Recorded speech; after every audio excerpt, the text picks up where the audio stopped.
Ay mga kalokaret, so ngayon guys, ako ay nasa Quezon Province.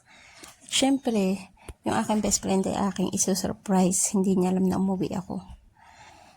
So, nagpunta kami ay mga alas 7 na ata, o mga alas 8 na yan. Ay tulog pa, ay di yan na yan tuloy. Ang hirap-hirap katukain, ang hirap-hirap gisingin. Ayan, kung ano nang ginawa namin para magising siya. Buksan kami ng pinto.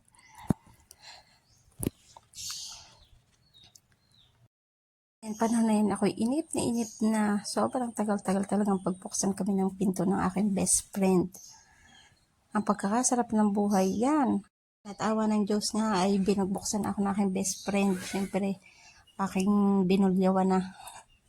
So, ayun na po kami ay walang hiya na sa aking best friend. Makakape kami!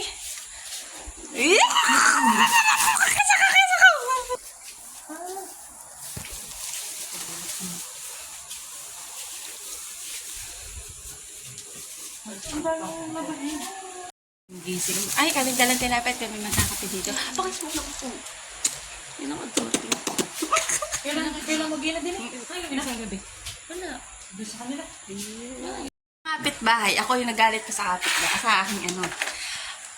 Tanghali ng gumising! Ito, baho nito. Yan, pag-init pa kami ng kape. At ako mga ay, display na yan. Pasan na sa kape. Oo, Arabic po dyan. Hindi mo sarap, baho. Hindi ka lang sanay. Arabic po dyan. Oo.